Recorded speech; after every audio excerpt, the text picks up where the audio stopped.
Wesh léger, c'est Mot et qui est Shot by Mot. Aujourd'hui, on va pas parler d'un rappeur, on va parler d'une marque. C'est une marque, franchement, je la kiffe, particulièrement les pièces vintage qu'elle faisait à l'époque, tu vois. Parler de la marque au double H et qui est Eli Hansen, ma gueule. Bang, bang, bang.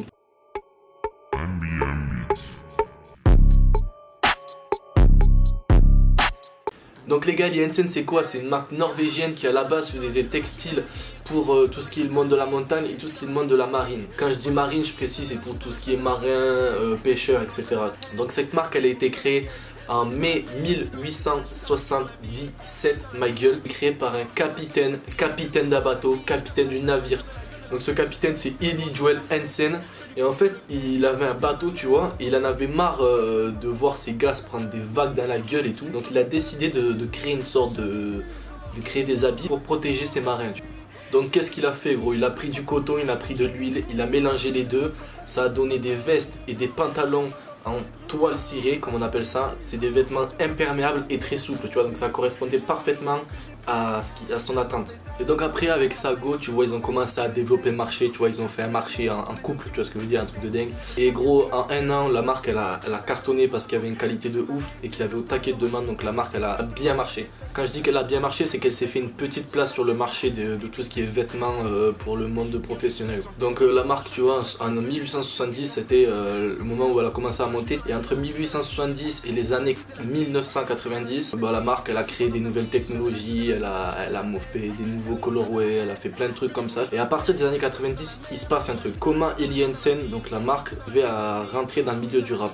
Et c'est là que c'est intéressant. Eli Hansen de base, au plus c'est un truc pour les marins, la neige, etc. Donc il y avait des réglementations comme quoi il fallait des trucs fluo, t'as capté, comme les gilets jaunes, les bails comme ça, les plots, c'est des trucs réfléchissants et jaunes. Et en même temps, dans les années 90, c'était quoi la mode? La mode c'était des trucs vachement coloriés, vert, du jaune, du orange, des trucs flashy, des logos imposants. Donc le fait que la mode des années 90 ça soit ce que je t'ai dit, et en plus Eli Hansen de son côté faisait des trucs pour le monde professionnel avec des flashs, etc.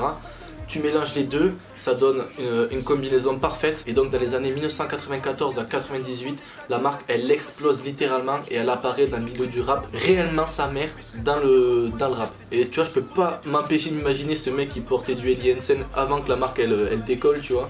Et tous ses potes le critiquaient. Et lui il était là, vas-y les gars, mais arrêtez de me critiquer, moi j'aime bien et tout, tu vois, genre des excuses comme ça, tu vois. Et au final, tous ses potes qui le critiquaient avant, ils ont tous porté du Eli Hansen après. Et donc le mec il devait avoir les boule mon gars, mais comme jamais. Et donc t'as compris, comme dans le monde actuel, dès qu'il y a un truc qui marche bien, c'est parce qu'il y a un influenceur, quelqu'un de connu qui l'a porté. Et donc les gens ils s'identifient à lui, ils aiment bien porter la même sape que lui. Et c'est exactement ce qui s'est passé avec Eli Hansen, parce qu'il y a eu vachement de rappeurs aux States et quelques-uns en France qui à partir des années 1990-94 par là, ils ont commencé à porter du Eli Hansen, à faire des pochettes et tout ça. Et donc ça a créé cet engouement autour de cette marque. Je trouve déjà que c'est une marque qui avait de l'avenir. Ouais, je dis une marque qui avait de l'avenir parce que tu t'attends à la suite, et bien forcément ça a chuté au bout d'un moment, gros. Et à partir de 1997, c'est la chute. Qu'est-ce qui s'est passé en 97? Ben, la marque elle a été rachetée par un Kemé, je sais pas allé chercher le nom, je m'en battais les couilles. Et ils ont décidé d'augmenter la gamme, tu vois, de faire des trucs, des chaussures, des caleçons, des tentes, des sacs, et sans augmenter la qualité des trucs de base. Les professionnels qui en portaient avant, ils étaient là pour la qualité, tu vois. Et là, ils sont en train de voir que ça part en vrille. Donc la marque elle chute gros. Et je peux te dire au début des années 2000, celui qui portait des Eli Hansen c'est comme maintenant celui qui porte des putains de Fila Destructor là. C'est le même niveau. Bon ok, la marque elle a flop aux années 2000, mais alors pourquoi je t'en parle maintenant? C'est parce qu'en fait avec l'arrivée du rap underground, il y a eu de plus en plus de rappeurs qui ont commencé à porter du Eli Hansen. Et bien j'ai commencé à revoir des pièces Eli Hansen qui ressortaient. Parce qu'on est d'accord, en ce moment c'est quand même la mode de la remodernisation des paires, des sapes et tout. On a pas mal de collections vintage. J'ai découvert en 2017 la Eli Hansen. J'avais pas trop d'argent, du coup j'ai pas pu en cop de suite. Mais au fur et à mesure j'ai réussi à cop quelques pièces. Donc les gars, on passe sur la deuxième partie. Je vais vous montrer un peu ma collection Eli Hansen, parce que Eli Hansen c'est quand même ma marque préférée à WAM, tu vois. Genre il y en a qui kiffent Supreme, Palace, Nike, etc. Moi c'est Eli Hansen. Donc les gars, on commence. Première pièce, c'est un sac Eli Hansen, tu vois, c'est un sac long, tu vois ce que je veux dire. Tu peux caler un PC dedans, tu peux t'aimer le Eli Hansen. La deuxième pièce que j'ai les gars, c'est quoi? C'est une doudoune un peu en mode puffer avec une coupe des années 90. On peut voir le beau Eli Hansen là, tu vois. Elle est coupée en deux, noir-gris, le petit logo Eli Hansen. Troisième pièce les gars, c'est quoi? C'est une ceinture plutôt lourde, elle est quand même vachement grande.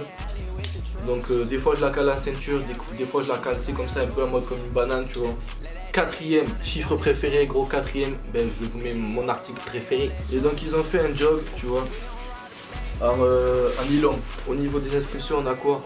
On a un petit Eliensen. Voilà, après c'est du nylon, t'as capté, donc comme tu fumes des clopes, tu fais tomber une cendre, t'as un trou, c'est ce qui m'est arrivé en plus.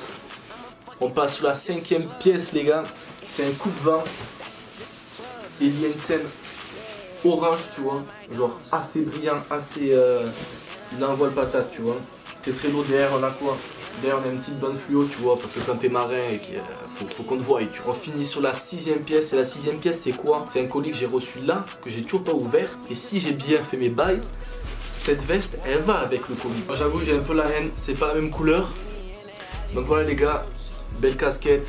On finit cette vidéo comme ça. Dernier mot, merci pour la dernière vidéo sur Saturn Citizen. Il y a eu beaucoup trop de vues, beaucoup trop de likes, j'étais vraiment pas prêt. Et n'hésitez pas à dire en commentaire ce que vous voulez que je fasse. Des marques, des analyses de rap, des autres trucs comme ça, je peux tout vous faire. Vous proposez une idée, moi je la mixe à ma façon. Et on fait des bails comme ça, c'est carré. Ciao le gang, c'était Shot by Mot. Bang bang bang.